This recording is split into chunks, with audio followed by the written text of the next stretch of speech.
Up to the sky, Christopher Daniels, Frankie Zay, collectively known as SoCal Uncensored or SCU. This is Catch, Hook, and Shoot, the worst podcast I've ever been on. Word.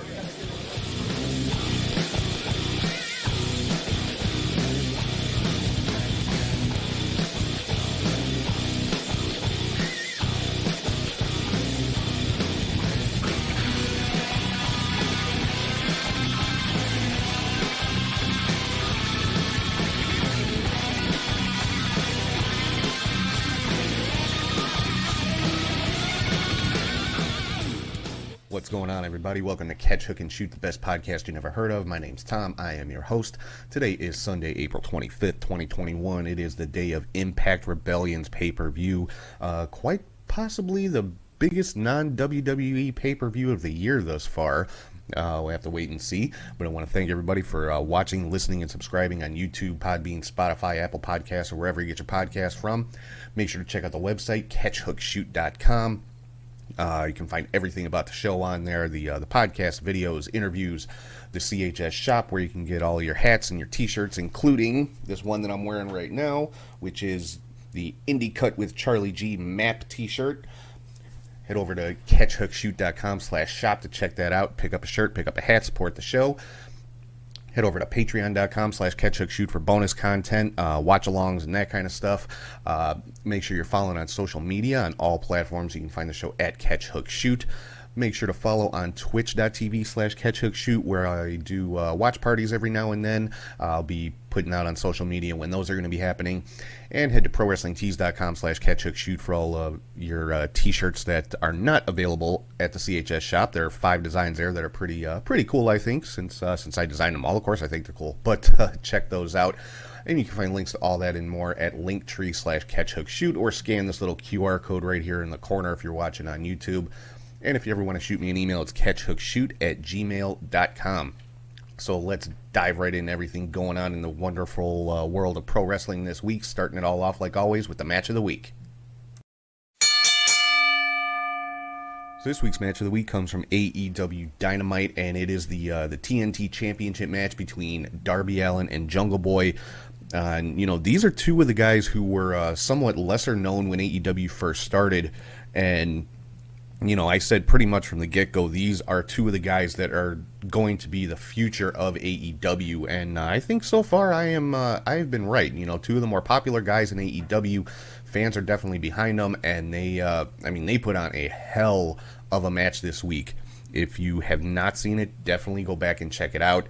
It's definitely one that you don't want to miss. Just an amazing match between these two guys. Darby Allin did retain. Then after the match, we saw an attack by Scorpio Sky and Ethan Page. Saw Lance Archer come out and make the save. So there's a whole lot going on, you know, with Darby Allin and Jungle Boy, and or mostly Darby Allin with Scorpio Sky and Ethan Page, and then Lance Archer in the mix. Saw a little bit of a scuffle between Sting and Luchasaurus during the match, because Luchasaurus was out at ringside with Jungle Boy, and Sting out there with Darby Allin, of course. And you know, but the match itself was just amazing with these two guys. Like I said, these are, you know, Darby Allin and Jungle Boy and MJF are, in my opinion, going to be the top 3 guys in AEW in the future. And I mean, they're well on their way right now. So, you know, definitely check this match out and keep an eye on these two guys in particular, because these two are, you know, the future of AEW. I have no doubt about that. So let's keep it moving right along into my next segment of the show, which is my top 3 highlights of the week, and that's called the 3 count. First up on the 3 count this week, Alexa's Playground from Monday Night Raw. As always, you know, I've said a million times, the whole Alexa Bliss and The Fiend storyline on Monday Night Raw is my favorite thing going on right now. And you know, this week we found out a little bit more about Alexa's new friend Lily. Alexa saying that Lily had been with her for a long time, and told a story about you know, how she pushed a little girl off a swing because she wouldn't share her ice cream when she was a little kid, and this kind of stuff, and said, you know, Lily made her do it. And Then she went on to say that Lily didn't like The Fiend, or didn't like him, referring to The Fiend, and sent a message to the Raw women's roster that Lily doesn't like them either. So it looks like they are going to be putting Alexa back into the mix as far as actually wrestling, because, you know, for the last several months she's just been involved with The Fiend and Randy Orton storyline that's going on. So now it looks like they are finally going to branch her back out on her own with this new character that she has developed and put her back into the women's division, which I am very curious to see exactly how that's gonna work out with this new character. Are they gonna keep doing some of the more supernatural stuff during the matches as long as they don't have crowds there, or is Alexa just gonna kind of be, you know, a dominant force, kind of like The Fiend was? And how does Lily work into all of this? Is Lily gonna be kind of Alexa's alter ego like The Fiend is to Bray Wyatt? A lot of stuff that could potentially be done with this, so I'm very, very excited to see what they're going to be doing with Alexa Bliss going forward. Number 2 on the 3 count, promo from the Pinnacle on AEW Dynamite, you know, of course, talking about the Inner Circle, the Blood and Guts match coming up on May 5th, and actually saw our first real mic work from Wardlow in this promo, and he did not disappoint. I mean, up to this point, Wardlow had been not completely silent. We got a few words from him here or there, but I would say this is his first real full-on promo, and he killed it. That was the highlight of it for me. I think everybody knows I'm a huge Wardlow fan, and I was, you know, very, very excited when he signed with AEW. So, yeah, definitely great promo from Wardlow and from the Pinnacle as a whole, especially MJF. I mean, MJF is just magic on the freaking microphone. I've never seen a bad promo from MJF. So, yeah, definitely building the hype for this Blood and Guts match, the 2-ring cage match. I'm guessing kind of like War Games. I guess we're supposed to find out more about it this coming week, because there's supposed to be a parlay between the Pinnacle and the Inner Circle. And it, you know, kind of implied that to lay down the rules, I guess, for how this Blood and Guts match is going to work. So keep an eye out for that one coming up on Wednesday. And number 3 on the 3 count, Charlotte calling out Dave Meltzer on social media. You know, Meltzer had kind of talked a little bit about why Charlotte was taken off TV, because she, you know, it was announced that she was suspended for attacking the referee on Raw, and suspended indefinitely, fined $100,000. Obviously, you know, in storyline, but Meltzer saying the real reason is to have dental work done, which, you know, it's dental work. If she needs dental work, she needs dental work, whatever. Who cares? It's her business. But then he went on to say, you know, oh, she's having a full makeover, implying, you know, plastic surgery and that kind of stuff, and talking about, you know, well, that's what's expected of the women in WWE. They have to look a certain way and this and that, and just really, you know, I'll get more into this a little bit later in the show, but, you know, just really talking about stuff that, you know, he has no real knowledge of. But, and, you know, Charlotte called him out on it. She basically said, you have my phone number. It would have taken a 30-second phone call to get the actual information, but instead you're putting out bullshit. So, you know, Charlotte just calling out Meltzer, which needs to be done more often, quite honestly. Not just with Meltzer, with any of these dirt sheet guys who just report pure crap, and people will happily swallow it, thinking that these guys actually have inside information, which 99% of them do not. So, but yeah, Charlotte calling out Dave Meltzer, I thought it was great. You know, I love it when these dirt sheet guys get called out on their crap and just taken down a peg. It needs to happen more often. So let's get into news and rumors and results for the week, starting off with WWE and Monday Night Raw. To open the show, we had a promo from Drew McIntyre, who was interrupted by MVP, and then McIntyre again attacked by Mace and T-Bar, formerly of Retribution. It would appear that they have some affiliation with the Hurt Business now. I don't know if they're full-fledged members or just kind of acting like mercenaries, but yeah, Mace and T-Bar once again attacking Drew McIntyre. And then Viking Raiders taking on Cedric Alexander and Shelton Benjamin again. Had a lot of repeat stuff from last week on both Raw and SmackDown. And of course, the rumor is that there was another COVID outbreak within WWE, and that's why, they're kind of recycling the same stuff for a couple of weeks. But who knows? I didn't see any reliable verification of that, so who knows how much truth there is to it. And then we saw another promo from Charlotte, Asuka, and Rhea Ripley, kind of just hyping up the women's championship picture, and so a nice, I think a nice little three-way rivalry developing there. Matt Riddle defeated Randy Orton, which was originally supposed to be Randy Orton and Braun Strowman, and but Braun for some reason taken out of that match. Well, actually, no, not for some reason. I mean, he did show up. He did show up later on in the show in a different storyline, which I'll get to in a second here. Lana and Naomi picked up a win over Nia Jax and Shayna Baszler with a little bit of help from Mandy Rose and Dana Brooke, creating a distraction. This was a non-title match, of course, so title did not change hands, but Lana and Naomi did pick up a victory over Nia and Shayna. So and they're continuing to build a little bit of dissension between Nia and Shayna, mostly revolving around Reginald, who Nia seems to be a bit infatuated with. So I'm thinking, they're eventually going to be dropping the titles due to some type of something with Reginald, and then we're going to see Nia and Shayna, in a rivalry of their own. But that's just my opinion. That just seems to be where it's going. Elias picked up a win over Kofi Kingston. A little bit of an upset there. They're playing up this rivalry between the New Day and Elias and Jackson Riker. Excuse me. Then we had a backstage segment, again, playing up the dissension with Shayna and Nia. Shayna telling Nia she better get her head in the game or else, quote unquote. And Nia was just kind of left standing there like, or else what? She wasn't real specific, but I don't know. Shayna Baszler tells you or else. I would listen. Shayna's kind of a badass, even though haven't been really showcasing her as one as much as they used to. But I like I said, I am curious to see how they're gonna keep going with this one.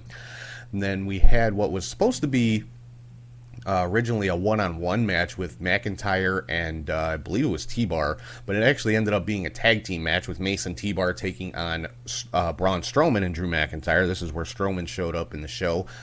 And Mason T-Bar actually won this match by disqualification, and both of them were unmasked. So looks like the Retribution masks are no more, which thank God. I'm wondering if they're going to stick with the names Mason T-Bar or let them go back to being Dio Madden and Dijakovic or Dijak or whatever they're going to call him. So I have to wait and see on that one. But so Mason T-Bar unmasked, and like I said, definitely for the better, I think. Damian Priest defeated The Miz. Sheamus had an open challenge for the United States Championship, in which he just destroyed Humberto Carrillo, who I can't remember the last time we saw him on TV. Asuka got the win over Charlotte with a little bit of help from Rhea Ripley. And this is where Charlotte just went off and attacked the referee after the match, which ended up getting her suspended indefinitely and fined $100,000 from Adam Pearce. Moving on to NXT, we had the show open with a promo from Kyle O'Reilly, who was interrupted by Cameron Grimes. Grimes trying to, form some type of partnership with O'Reilly. O'Reilly basically told him no in no uncertain terms, and this ended up in a match at the end of the show. LA Knight defeated Dexter Lumis with really due to a distraction from Indy Hartwell, and the Way came out to save, quote unquote, Indy from Dexter. So they're really playing up this Indy and Dexter romance, I guess you could call it that. And apparently WWE has actually filed to trademark the term index. So yeah, they're apparently they're going all in on this one. So I'm curious to see how this is going to go. There was a backstage interview with Io Shirai talking about the women's championship, and Io basically saying she's going to be taking some time off. This was interrupted by Frankie Monet, which Io was not happy about. So that is a match I'm hoping to see sooner rather than later. I mean, Frankie Monet, Taya Valkyrie, whatever you want to call her, versus Io Shirai. Yeah, please give it to me.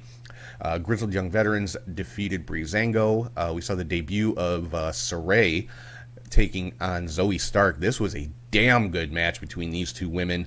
I wasn't really happy that they did this matchup right now because Zoe Stark just, starting to get some momentum, and Saray making her debut. It's really kind of, not a no-win situation really, but, I personally would have put somebody else in there with Saray, but just to keep Zoe Stark on her winning streak. I guess she's had a couple of good victories, but damn good match between these two. I was worried that it would kind of hurt Zoe Stark taking the loss, but it really didn't because she put on a damn good showing. And then after the match, Toni Storm attacked Zoe Stark in the aisle on her way back up, so they're still going to continue with this Toni Storm and Zoe Stark rivalry, which, yeah, I'm definitely good with that one.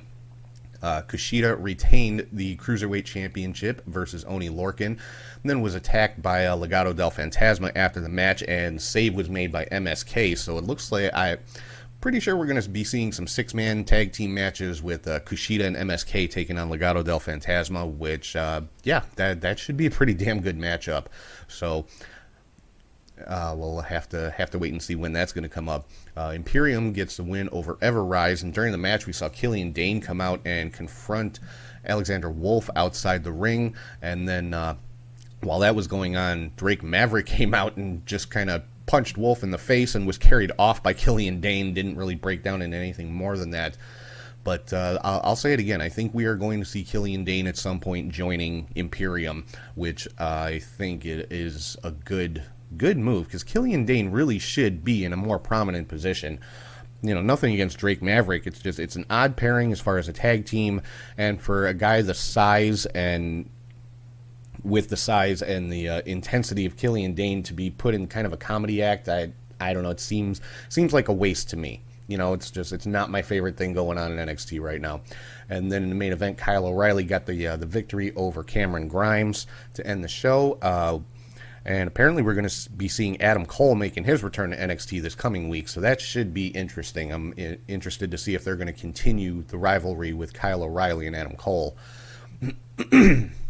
Moving on to NXT UK, Joe Coffey got a win over Eddie Dennis in a very good match, and then at the end we saw a brawl between Gallus and the Hunt.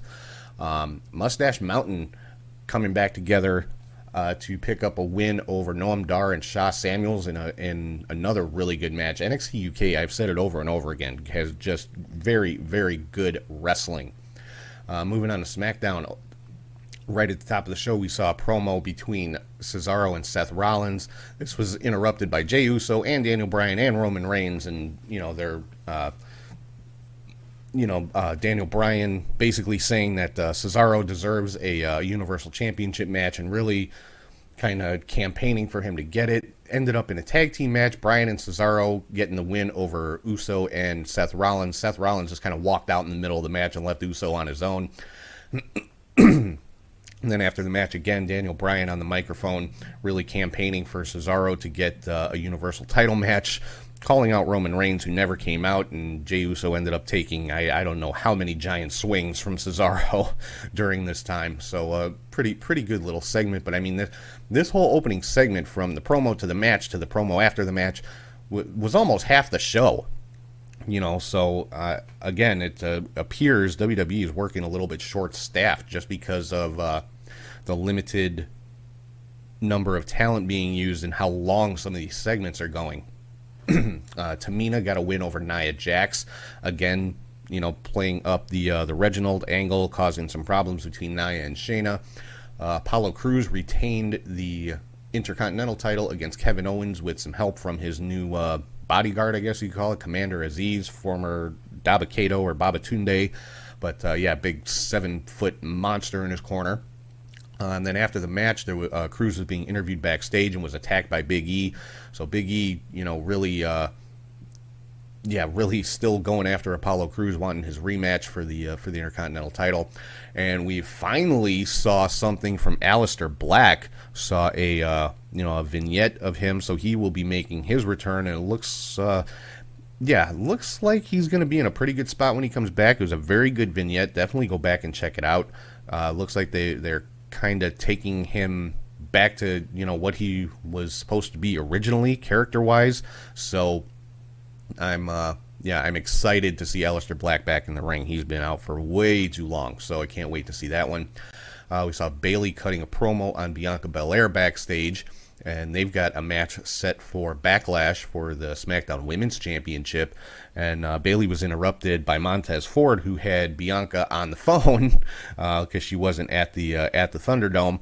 And then when they came back from commercial, Bianca had made her way to the Thunderdome and gotten in Bayley's face. So we saw a little bit of a face-off between the two of them, just building up to their match at Backlash. Rey and Dominic Mysterio got another win over Chad Gable and Otis, so they're keeping this one going. I'm not sure what the purpose of it is really, but it is what it is. And then at the main event segment of the show, we didn't really get a match, but another promo segment with Roman Reigns, Jey Uso, Daniel Bryan, and Cesaro, and basically it ended up Roman challenging Daniel Bryan for next week for the Universal Championship, and if Bryan loses, he has to leave SmackDown. So, and Daniel Bryan's been saying, his contract is coming up, so he, and it's kind of uncertain or unclear what he's going to be doing when his contract is up. It's I've seen, snippets from interviews that he wants to continue wrestling in WWE at least part-time, but he also wants to be able to wrestle other places, but he also wants to spend more time with his family. So really unclear what the future holds for Daniel Bryan, so it's something to have to keep an eye on. Moving on to some AEW news, there's a couple of quick highlights from Elevation and Dark. From Elevation, really good interview with Paul White interviewing the Acclaimed, just talking about their journey to AEW and their background and stuff like that. Really, really good segment. Honestly, I would highly suggest checking it out on Elevation. And then what I've decided with Elevation and Dark and shows like this, I'm just going to kind of highlight what was my favorite match from the show, because these shows, they're sometimes run between 2 and 3 hours. So, and it's, Elevation, the name really suits it because it's there to elevate the talent that you don't see on Dynamite every week, to get them that the TV exposure. Even though it's on YouTube, it's not on TV. It's still same exact setup as Dynamite. So it gets them experience wrestling in front of the cameras. So I think it definitely a very good and Elevation and Dark, both very good shows. It showcases a lot of talent that you wouldn't otherwise see, not just AEW talent, but independent talent. And from Elevation, the match I want to highlight this week is Abaddon versus Sky Blue. Abaddon has become one of my favorite wrestlers in the AEW women's division. We've seen her on Dynamite a handful of times. She's actually gotten a championship match against Hikaru Shida. And, like I said, one of my favorites. She's got that dark zombie type character, which I think is really cool. I like those kind of characters, hence why I like Alexa Bliss and Rosemary and those type of characters. So yeah, definitely check this match out, Abaddon versus Sky Blue. From Dark, Dante Martin versus Fuego del Sol. Man, these two guys just went out there and tore it up. So if you don't want to sit there through the whole hour and a half, 2 hours of AEW Dark, go straight to this match. Dante Martin from Top Flight taking on Fuego del Sol. Absolutely amazing match. And speaking of Top Flight, apparently Darius Martin is going to be out for, I believe it was like 9 months to a year. Had to have surgery to repair an injury. So, looks like Dante Martin's going to be flying solo for a little while. So, but yeah, hopefully Darius Martin, heals up and without any complications, so he can get back. And because Top Flight, one of the best young tag teams out there. So I really want to see them back in the mix in the AEW tag team division. Moving on to Dynamite, Hangman Page got a win over Ricky Starks. This was actually a contender for match of the week. Definitely go back and check that one out. Penta picked up a win over Trent with interference from Alex Abrahantes, one of the Spanish announcers for AEW. And I don't know, I think it's kind of cool seeing him in the mix. I didn't think I would like this, but I do like seeing him with Penta and the role that he's playing, kind of translating for Penta and just being that heel weasel type manager type guy, so it was pretty cool. But yeah, Penta did get the win over Trent with help from Alex Abrahantes. We saw that promo from the Pinnacle that I talked about a little while ago. Hikaru Shida retained the AEW World Women's Championship against Ty Conti in another damn good match, another contender for match of the week here. So go back and check that one out if you haven't seen it. And at the end of the match, since Ty Conti did take the loss in this one, we saw an appearance from Britt Baker, who basically came out and claimed the number one contender spot. Then we had a promo from the Inner Circle talking about the parlay next week with the Pinnacle. Something I noticed on this one, everybody in the Inner Circle spoke except for Ortiz. He's the only one that didn't get on the mic, and he just stood there.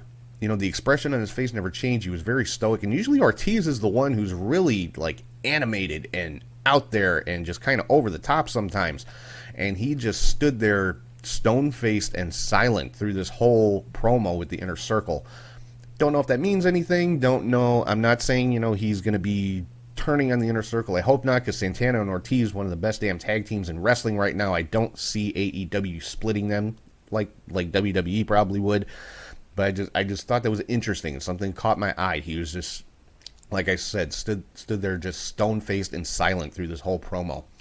QT Marshall got a win over Billy Gunn with some help from Anthony Ogogo, and this just continuing the Nightmare Family versus the Factory rivalry.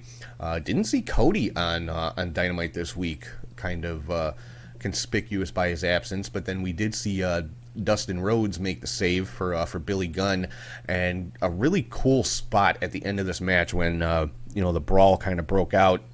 QT was about to basically beat down Billy Gunn with a wooden chair, which you don't see anymore. But Dustin ended up getting a hold of that chair and shattered it over the head of Nick Camarado. This was almost an exact reenactment of a spot between Dusty Rhodes and Ming from a number of years ago, and I'm sure most of you guys have seen the video of this. It's pretty much everywhere online. All you gotta do is just Google up Dusty Rhodes Ming chair, and you'll see Dusty Rhodes just shattering a wooden chair over Ming's head, and Ming just completely no-selling it and just going right back after Dusty. And this was the exact same spot, and it was great. Dustin just smashing that chair over Camarado's head, and Camarado just standing there and completely no-selling it. So pretty cool little spot, little homage to a famous Dusty spot there.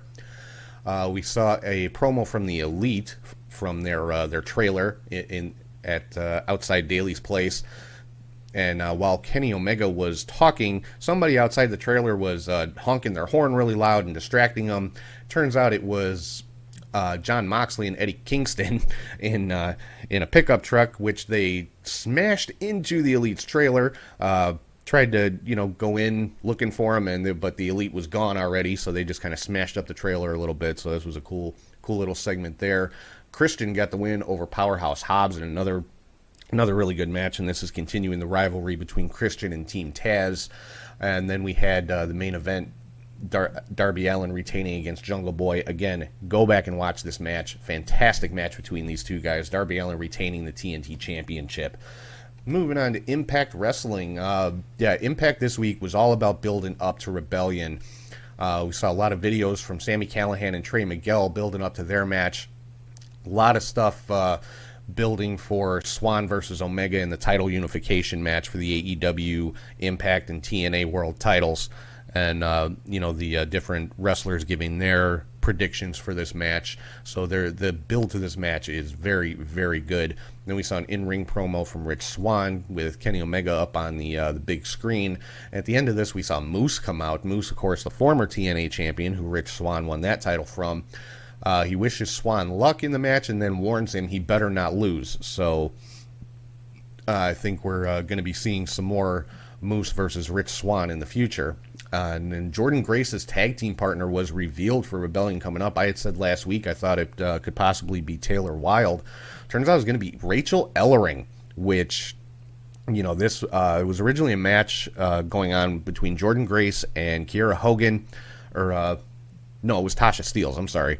Jordan Grace and Tasha Steelz. Kiera Hogan interfered, ended in the DQ, and a 2-on-1 beatdown on Jordan. Then we saw saw Rachel Ellering come running out for the save, and I am all about this tag team. Jordynne Grace and Rachel Ellering, yeah, give me that team all freaking day. So I cannot wait to see that match.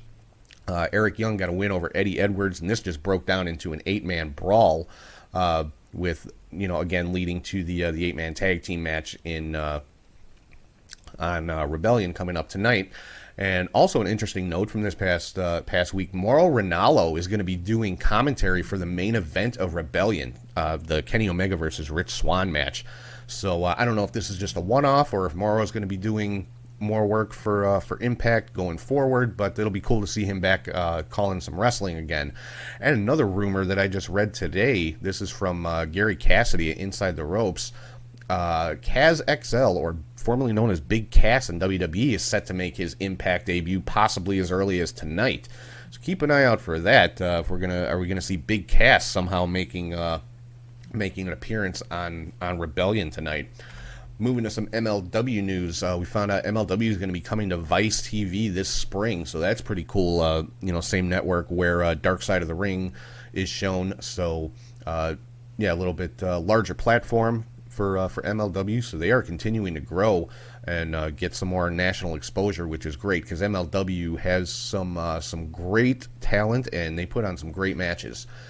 We found out we're going to have Myron Reed versus Leo Rush 2 for the World Middleweight Championship coming up on May the 5th. MLW is going to be returning in front of fans on July the 10th at the old ECW arena in Philadelphia, so I'm sure that, that is something that a lot of people have been looking forward to. And, the big match this week was Buku Dao picked up a huge upset victory over TJP. Now, if you don't follow MLW, Buku Dao is kind of the TJP was kind of his mentor, and TJP turned his back on Buku Dao in a tag team match because they lost and that kind of thing. So, but yeah, Buku Dao picking up the victory over TJP. So a little bit of an upset there, but a pretty cool match.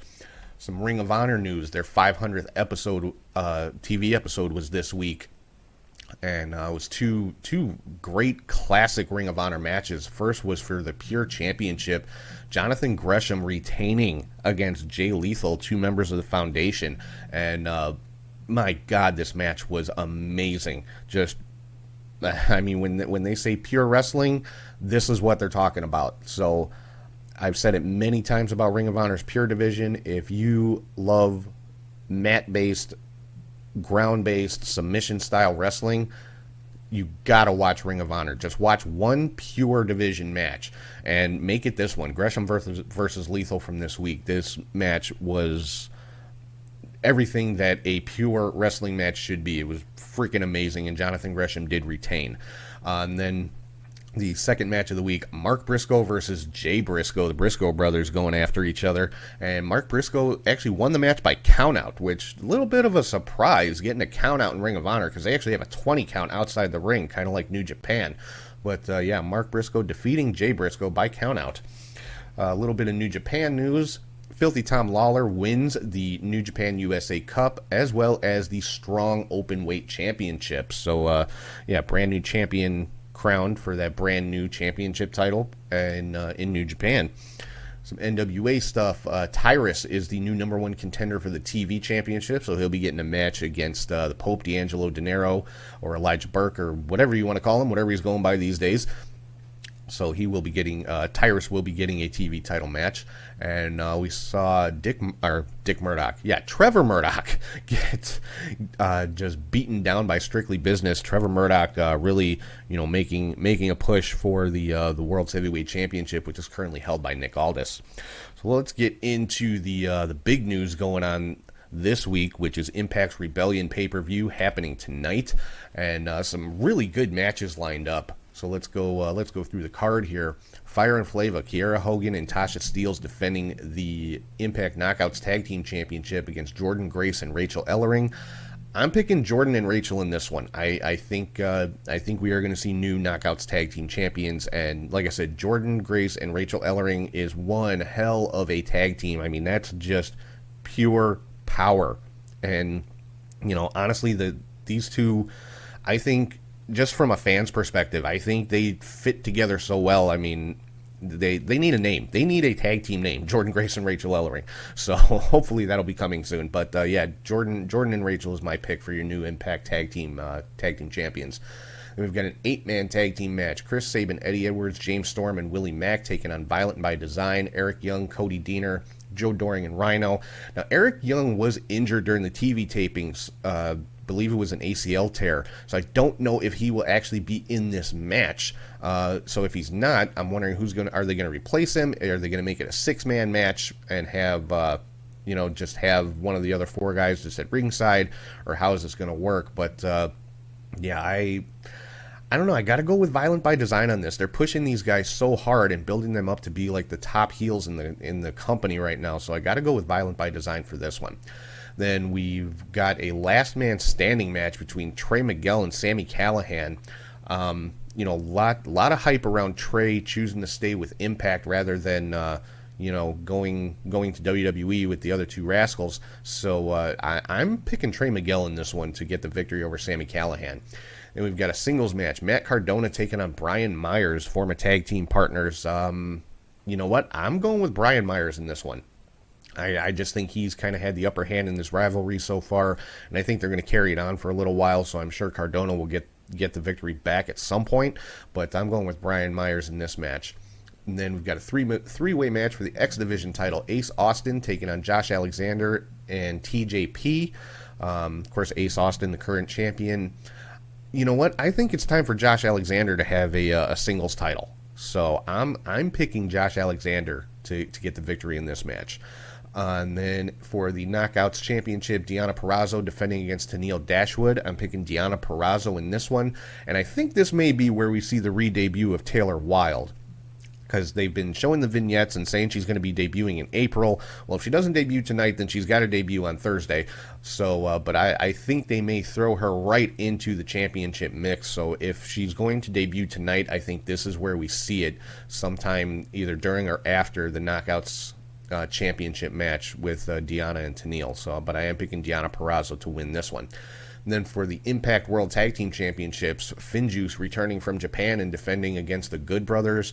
I think the Good Brothers get the titles back. I think putting the belts on FinJuice was cool, just to kind of, get some eyes on Impact. On the international level, have them, take the titles over to Japan and wrestle with them over there. But I think the Good Brothers get the championships back tonight. And then the big one, title versus title for the Impact and TNA World Championship versus the AEW World Championship. Rich Swann versus Kenny Omega. I have to go with Kenny Omega. I have to. They're building him to be the new belt collector, something that Austin Aries did several years ago. But yeah, Kenny Omega right now, the AEW World Champion. He's the AAA Mega Champion. I think they're going to put the Impact and TNA championships on him. And yeah, I'm wondering how far this is going to go with Kenny Omega collecting these belts. But they have said there will be a definitive winner. The winner will take on the schedules of both companies. So, because a lot of times there have been matches like this in the past, and they've always ended in some kind of schmozz finish, count out, disqualification, whatever. And you never really saw that unified championship between 2 different promotions. So, and they've sworn this is going to be different. There will be a winner. There's going to be Impact and AEW referees. Tony Khan will be there along with Don Callis and Scott D'Amore. So I think we are going to see Kenny Omega pick up the Impact and TNA championships from Rich Swann. So yeah, that is the rundown for Impact Rebellion coming up tonight. This will probably be the first Impact pay-per-view that I've watched in quite a while. So I am looking forward to it. I'm really looking forward to that main event. So I can't wait to see that. And a little bit of miscellaneous news here. Warrior Wrestling has set their August Stadium Series date. It will be August the 21st. So, yeah, if you have not gotten your tickets for the Warrior Wrestling Stadium Series yet, head to warriorwrestling.net or head to catchhookshoot.com under the events page, and you'll find links there to get your tickets. But, yeah, the event's coming up June 5th, July 17th, August 21st. And for, yeah, the first matches for June 5th have been announced. Kylie Rae making her return to the ring, defending the Warrior Wrestling Women's Championship against Holidead. Was originally supposed to be versus Thunder Rosa, but she has had to change her scheduling for this one due to NWA filming. But Kylie will be taking on Thunder Rosa at the August 21st show. And it was also announced Deonna Purrazzo will be taking on Ray Lynn on June 5th. So Deonna Purrazzo, the Impact Women's Champion, making an appearance at Warrior Wrestling. Sam Adonis will be taking on Matt Cardona on June the 5th. This one has the potential to steal the show. Cannot wait to see this one. And also Trey Miguel defending the Warrior Wrestling Championship against Lee Moriarty. That match is going to be insane. It's going to be impossible. Not impossible, but it's going to be very difficult for me and Charlie on the call on this one. But, wouldn't have it any other way. So cannot wait. And this is just the first show, guys. This is just June 5th. Still 2 more after this in July and August. So, Warrior Wrestling really just pulling out all the stops this summer. So I cannot wait to get back out to Warrior and call these matches for you guys. Some other WWE news, Mark Carrano, as well as several other people from the WWE Talent Relations Department, have been fired after Mickie James posted some pictures online of her belongings from WWE being sent to her in a garbage bag. I mean, come on. A billion-dollar global company is behaving this way. That's just ridiculous. It's disrespectful. It's unprofessional. And, the WWE acted on it pretty much immediately because, other wrestlers spoke out like, yeah, that happened to me, X number of years ago. Maria Kanellis and Gail Kim both, speaking up saying, yep, same thing, sent them their stuff in a garbage bag. And it's like I said, it's unprofessional. It's disrespectful. How hard is it to, like if you're working in an office and you get laid off, let go, whatever the case may be, how hard is it to put the person's personal effects neatly in a FedEx box or something and ship it to them? It's not difficult and it's professional. So doing this, a company like WWE is just wrong on a number of levels. But, to their credit, Triple H and Stephanie McMahon both offering public apologies to Mickie James, and, Mark Carrano, who was apparently the responsible party for this, is no longer with WWE. So that's going to do it for news and rumors and results for this week. So right now I'm going to throw it over to Charlie G, and he is here with your Indie Cut.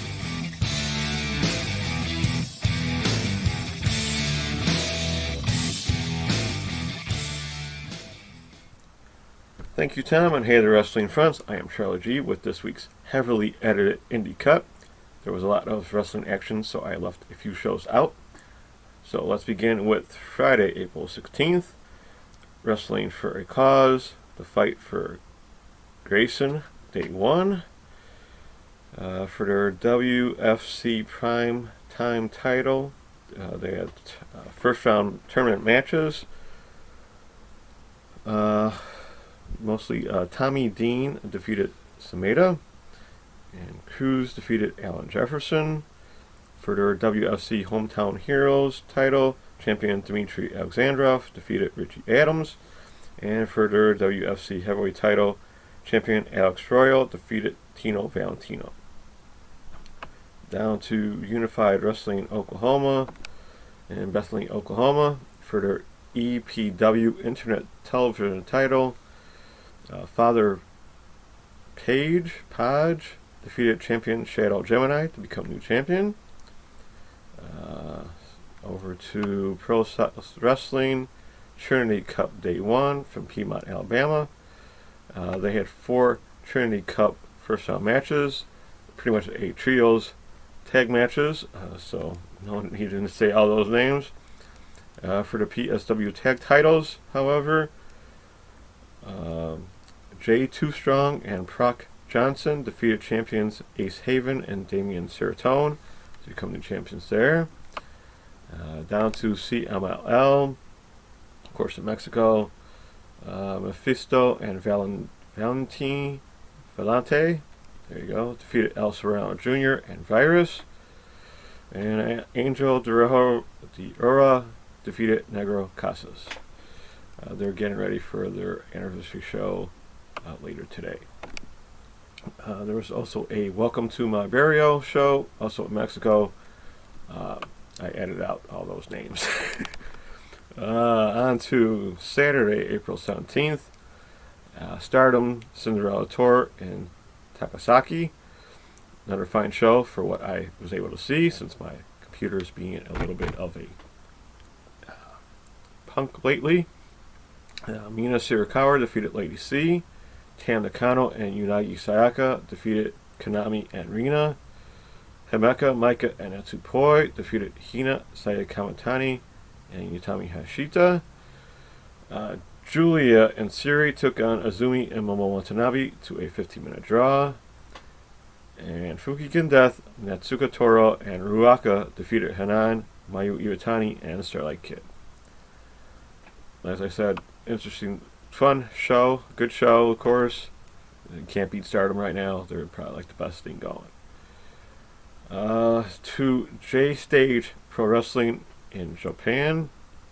This is where the Kaliga Pro guys kind of went for a while. So Single Hero Erie defeated Kukataro. Lindemann defeated Shoji Otani. Shuma Katsumata defeated Jun Saka. Noki Tanazaki and T-Hawk defeated Kenshin Shikano and Rising Hayota. And then they also had a Next Stage show, pretty much, I guess, up-and-comers later that day, so no need to get into that. Back here in the States, we go to Zoa Live Blackhawk Bash 3 from Oregon, Illinois. I didn't realize there was an Oregon, Illinois until really today. Who knew? Christian Rose defeated Connor Braxton. Rough Crossing defeated J.J. Garrett. For the Zoa title, champion Connor Hopkins defeated Chiron. And Bailey Bright defeated Dakota.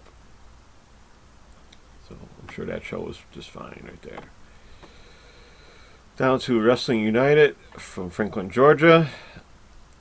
For their WU title, number contention match, Trevor Aon defeated Frankie Valentine. Back over to Wrestling for a Cause, to Fight for Grayson Day 2 from Owasha, Oklahoma. Semi-final matches for their primetime title. Reed defeated KG Everly. Tommy Dean defeated Cruz. In their tag team title match, Jason Jones and Paul Puerto Rico defeated champions Brawler Morrison and Thrash to become new champions. And then finally, for the primetime title, Tommy Dean defeated Reed to become champion. Congrats to him. To Viral Pro Wrestling, Undeniable from Thompson, Georgia. Kept this in here for Hold My Beer Hansen and William Huckabee defeated Colby Carino and Rob Killjoy. For the vacant VPW heavyweight title in a scramble match, Darius Lockhart defeated Sean Legacy at the end to win that. Back to Southern Fried Championship Wrestling from Monroe, Georgia. Ben Buchanan and Bull Buchanan defeated Ashton Starr and Michael Stevens. Sal Vernaro and Sunny Days defeated Bobby Moore and Techi Makuchu. Griff Garrison and Will Caution defeated Austin Towers and Nick Halen. And then at the end of the night, they had an 8-man battle royal of all the tag teams that won, and I guess the champions. And Griff Garrison won that. So it looks like Griff is doing better there than in AEW Dark. To Pro Wrestling Havoc, Vendetta from Jackson, Michigan. For the vacant Grand River title, Cassidy Keith defeated Briar Wellington. For the women's title, Randy West defeated champion Taryn to become the champion. For their tag titles, Ace Evans and Road Rash, nice name, defeated champions Brandon Pope and Nick Pope to become new champions. And for the vacant PWH title in a 5-way match, Ace Evans won that. Pro South Wrestling Trinity Cup Day 2 from Piedmont, Alabama. In the Trinity Cup final match, it was Allison Crow, Cameron Keast, and Reynolds defeating Blackstrom, Cornelius Krumels, and Sonny Defarge. Okay. Sorry about that. There was a Martinez Entertainment Lucha Libre Mexicana show in Fort Worth, Texas, where Ariz defeated Raxo. That's the only names I understood or knew of in that show. Then on Facebook, High Tension Wrestling, Camp Leapfrog, Matt Mikowski's Frog Sport, all week had opening sessions, so one show each. I'm not going to get into all those shows, so if you want to check out Camp Leapfrog or High Tension Wrestling, check out their Facebook page. Then to AAW Alive number 6 here in Villa Park, Illinois at Arena Galley on Twitch. I hope you all check that out. It's back at 6:30 p.m. every Saturday night until they kind of say otherwise, or check out their Twitter for that update. Allie Ketch defeated Heather Reckless in a 2-on-1 handicap match. Russ Jones defeated Alex Rico and Rico De La Vega. Ace Austin defeated Jay Chris. And then for the AAW Heritage title, Myron Reed finally defeated Hakeem Zayn to become new champion. That was a good match, I must say. I actually was able to catch that one last Saturday. Down to Chaos Wrestling in Mexico for the Chaos Cruiserweight title. Champion Aztec Emperor defeated Bandit. And then CLL had a couple more matches for their National Trios title. They had quarterfinal matches and a semifinal match where Cansobero and Rajzil and with Virus defeated Espionage, Flyer, and Titan. Yeah, and then there was a 6-man tag match at the end where Mystico, Valenti, and Cristico defeated El Cucutaro, Forestero, and Sanson by DQ. I know I just butchered those names, sorry about that. On to Sunday, April 18th, back to Stardom Cinderella Tour in Matsumoto. Another fine show. Unagi Sayaka defeated Lady C. Fuki Gendeth and Rina defeated Mina Sirikawa and Tamakano. That's a little bit of an upset, I might say. Where you have a 40-year-old and a 15-year-old defeating 30-year-olds. Yeah, okay.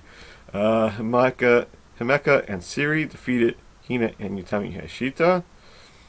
Hanan, Mayu Iwatani, and Starlight Kid defeated Konami, Natsuko Tora, and Ruaka. And the main event was Azumi, Momo Watanabe, and Sai Kamatani defeating Julia, Maika, and Natsupoi with a crazy pin by Azumi on Natsupoi. So that was a very good match there. To Osaka Style Wrestling and Berserker Volume 7 from Tokyo, Japan. Kikutaro defeated Ninagaki Man. Yeah. That had to be a fun match. To Pro Wrestling Noah, Neo Breeze 2021, Day 3. For the GAC Junior Heavyweight title, champion Otsushi Koteji defeated Neo. And then tag match, it was Katsuhiko Nakajima and Masa Kitamiya defeating Keiji Muto and Nomichi Marufuji. There was a New Japan Road to Wrestling Dantuko Day 6 show that took place. Thank goodness Dantuko is tomorrow or later tonight. I'm about to keep on saying that. There was a Minoru Tanaka Pro Show, the Special One Volume 2, and where Takanori Ito and Yu Izaka defeated Minoru Tanaka and Takikawa. The Strong Hearts of Shima, El Lindemann, and T-Hawk defeated Shingo Suzuki, Shugi, and Yuji Hino. And Daisuke Sakamoto and Single Hero Iri took on Kengo Massimo and Masato Tanaka to a 20-minute draw. That had to be a fun match there. Iserman 11-11 took place. Where Aja Kong's 6-1 team actually lost. So check that out if you wish. Gadamu Chocolate Pro 108 on YouTube. Where the Asia Dream Tag Team title was on the line. Balian Aki and Mei Saruga, who were champions, defeating Chango and Psycho. Pro Wrestling Diana 10th anniversary show. Pro Wrestling Diana tag team title match. Haruka Umasaki and Miyuki Takashi defeated champions Ayami Sasamura and Rina Singaki to become new champions. And then for their world title, Kyoko Inoue defeated champion Ayaka Saito to become new champion. DDT Max Pump 2021 tour in Asakusa. I said that right. Bunch of 6-man and tag team action was on. Big Japan Pro Wrestling, their Deathmatch Survivor 21 Day 10 took place. All Japan Champion Carnival Day 5 show matches took place, as well as a different martial arts fight with Yoshitatsu defeating Matsumoto in round 3. I'm not going to get into the rest of those. Unified Wrestling Oklahoma, back here in States for Oklahoma City, Oklahoma, where El Gringo Loco and Elijah Sparks defeated Kevin James Sanchez and Malachi. And for the AIWF National Heavyweight title, Blade defeated champion Drake Gallows to become new champion. There was a Lucha Libre Tammys from Commerce City, Colorado. A 6-person tag. Christy Janes, Heidi Howitzer, and Sweet Storm defeated Black Widow, Stephanie Fiacor, and Vina Nosa. That had to be a good match there.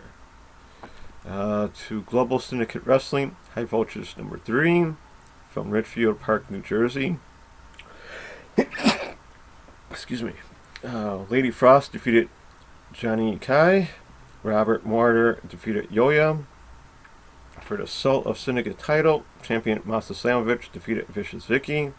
And in a non-title match, Alexander Hammerstone took on Gio Galvano, and no winner was given there. So I'm guessing it was a no contest. Empire Pro Wrestling, Thirst for Gold 2021 from Oklahoma City, Oklahoma. For the EPW Tag Team titles, in a 3-way match, El Gringo Loco and Elijah Sparks defeated champions Drake Gallows and Raven, as well as Scott Sanders and Sean Sanders to become new champions.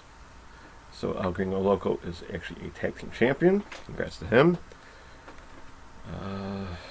There was an ASP live stream title with champion Maui Mike defeating Dan Weber. And there was an EPW title versus career 3 Stages of Hell match where Kevin James Sanchez defeated champion Double D to become champion. So he saved his career and became EPW champion. Can't believe for of course. International Wrestling Revolution Group was back in action in Mexico, where El Hijo del Espectro Jr. defeated Blue Demon Jr. and Fersano Jr. Astro Boy, Dragon Bane, and El Hijo de Canis Lupus defeated Demino Inferno, Emperado Azteca, and Toxin. That'd be a fun show. On to Monday, April 19th, in Tokyo Pro. That's JPW number 3. Of course, this is the English match one of two during the week. So this was Miyu Yamashita defeating Mihiro Kiru. Pretty quick match there, so it really wasn't all that. New Japan Road to NXTUK Day 7. Kaliga Pro started the week in action on YouTube. And of course, I can't believe Frog. Tuesday, April 20th. New Japan Road to NXTUK Day 8, where they had a never openweight 6-man title match with champions Hiroki Goto, Tomohiro Ishii, and Yoshihashi, defeating Kenta, Taiji Ishimori, and Yujiro Takahashi. Yeah, that'd be a good match.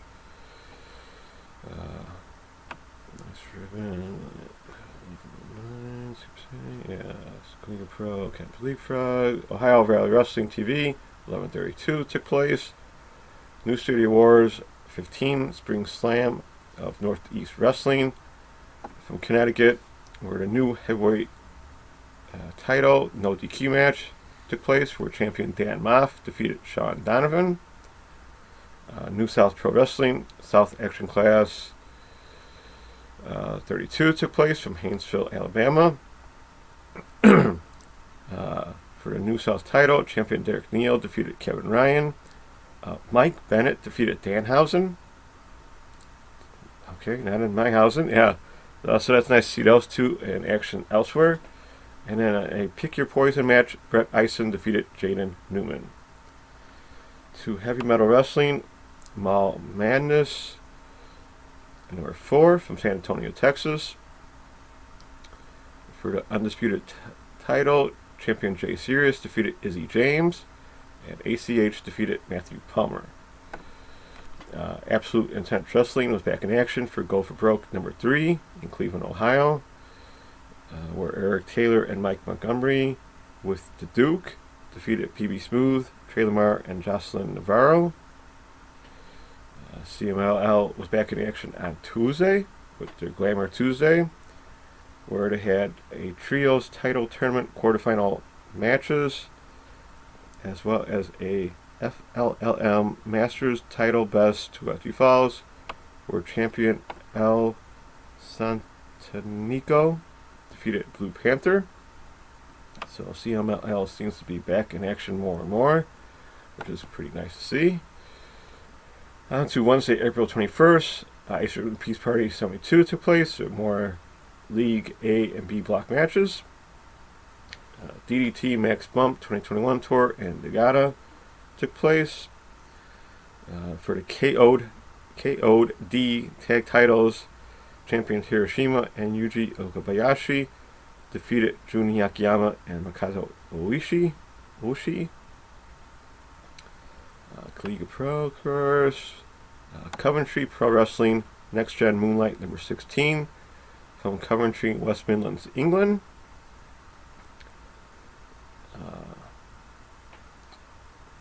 For the Next Gen Wrestling Heavyweight title, champion Jimmy Vice defeated Lucha Lucha. Nice name for someone in England. Back here in the States for Paradigm Pro Wrestling, UWFI Rules Contender Series, Season 2, Episode 5. Narrows Garvin defeated Ron Bass Jr. Cole Radrick defeated Robert Martyr. And for the Heavy Hitters title, Bobby Beverly defeated champion Matt Bukowski to become new champion. To Limitless Wrestling, The Road, Season 3, Episode 9. Dummy Exo defeated Paris Van Dale. And in a Bet of Love tables match, Love Dog defeated Everett. I'm okay, people. I don't know what the heck's going on right now. I mean, sneezing. It's too hot outside right now, okay? I should be outside having some fun. On to Thursday, April 22nd, and Tokyo Pro, that's PW number 4. Yuki Kamifuku defeating Hirono Neko. New Japan Road to Taco Day 9 took place. Marvelous Wrestling took place, where Ren Katakura defeated Hibiki. Dragon Gate, the Gate of Passion, Day 11 took place, my fault, with the Open the Brave Gate title. Champion Katsuki Okuda defeated Punch Tamanaga. Back here in the States for Heavy Metal Wrestling, Grind number 3 from San Antonio, Texas, on YouTube, so check that out if you wish. For their GWF television title, T-Ray defeated champion Jeff Grant by DQ. So no title change there. To Friday, April 23rd, New Japan Road 2, Day 10 took place. Kaliga Pro also. Westside Extreme Wrestling, We Love Wrestling number 9, where they had the WXW Shotgun title on the line. Champion Norman Harras defeated Dennis Zinner. Back to Coventry Pro Wrestling and Adrenaline 2021, still in West Midlands, England. For their Galaxy title in a three-way match, Danny Doherty defeated champion Morgan Black and Apollo Vela to become the champion. And in their tag team title Death Row match, Lucha and Taco won those titles there. And about looks like a 5-team match there. Back in the States for IWA Mid-South, Ted Petty Invitational, Day 1. These for the Ted Petty Invitational 20 first round matches. There were a lot of matches, so I will just go to a few. Kevin Giza defeated Mance Warner. Alice Crowley defeated Jesse Bell Smothers. Vincent Nothing defeated the One Call Manders. John Wayne Murdoch defeating Congo Kong. And Jake Chris defeated Aaron Williams.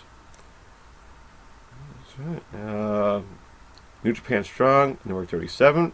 New Japan Cup USA. Day 3, where Team Filthy of Chris Dickinson and J.R. Krotos defeated Clark Connors and TJP. Rocky Romero defeated Wheeler Yuta. And for the New Japan Strong Openweight title, New Japan Cup USA, Filthy Tom Lawler defeated Brody King with a Kimura lock, so the referee called Brody King out. So Tom Lawler is your new Strong Openweight champion. And one asked for a quick challenge. No one came out until his friend or teammate Chris Dickinson, who was in the ring celebrating, challenged Tom Lawler. So who knows when that match will take place next. But Tom Lawler versus Chris Dickinson, sign me up. Okay, of course, we got Saturday, April 24th, earlier today, New Japan Road 2, Day 11. Ice Ribbon 11-12 took place. For the International Ribbon Tag Titles, Hiragi Kurumu and Hirio Matsumoto defeated Maika Ozaki and Maya Yukihai, who were champions. No longer. I really butchered how that went. So Hiragi and Hiroyo are new champions there. For the Ice Infinity title, champion Tsukasa Fujimoto defeated Tsukasi Hiroka. Oh boy. Noah Nia Breeze 2021, Day 4 took place. Down to Tasmanian Championship Wrestling, Aftermath 2021, from Lansington, Tasmania, Australia. They actually have a network if you'd like to check out those matches. Where the TCW North ESK title was on the line, where champion Dylan Daniels defeated Charlie Rose. And as I've been saying, CMLL is celebrating their 65th anniversary of Reunion in Mexico by holding a pay-per-view show later today. Of course, April 24th. The headline attraction is Atlantis is back in action, as well as 2 title matches. Before I say that's a wrap, stay strong, Mongo. We are with you. So that's a wrap for me. Till next time with any matches or other news from around the wrestling world. Don't forget to look up those Twitch streams and YouTube channels for other wrestling content, as long as your computer works, or if you can talk straight. Thank you for watching or listening. Hope you enjoyed the cut. Keep safe, take care, and be kind, everyone. All right, thank you, Charlie. So right now, let's keep rolling right along into the next segment of the show, where I get to play armchair promoter, as it were, and that is the fantasy booker.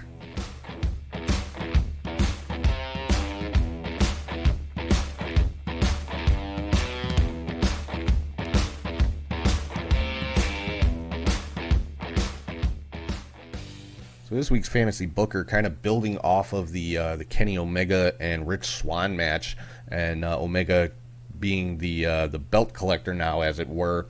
One match that I think just wrestling fans everywhere would go insane to see would be Kenny Omega taking on the New Japan World Champion Will Ospreay. I mean, what the hell can you say about these two guys that has not already been said?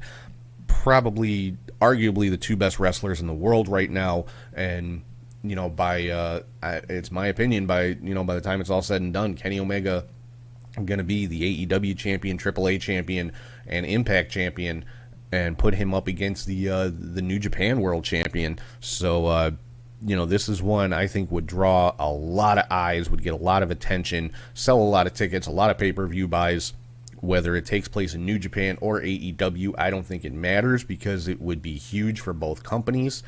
And, I think fans would go nuts for this. So, that is my fantasy booker for this week. Kenny Omega, Will Ospreay in another title unification match for AEW, Impact, AAA, and New Japan World Championships. Book it now. I want to see it. I think a lot of other people would want to see it. So, honestly, I would have Kenny Omega going over in this one, and putting the New Japan World Heavyweight Championship on him as well. So we'll have to see. Don't know exactly where the relationship stands with New Japan and AEW. Obviously, there's a relationship between New Japan and Impact, because you've got two New Japan guys holding the Impact Tag Team Championships right now. So this is not out of the realm of possibility. This doesn't have to just remain fantasy booking. So that's my fantasy booker for this week. Kenny Omega versus Will Ospreay. So let's get into the last segment of the show here, where I spew out kind of an unpopular opinion usually, and I don't think this is going to be any different. And you know what I'm talking about. It's the weekly hot take.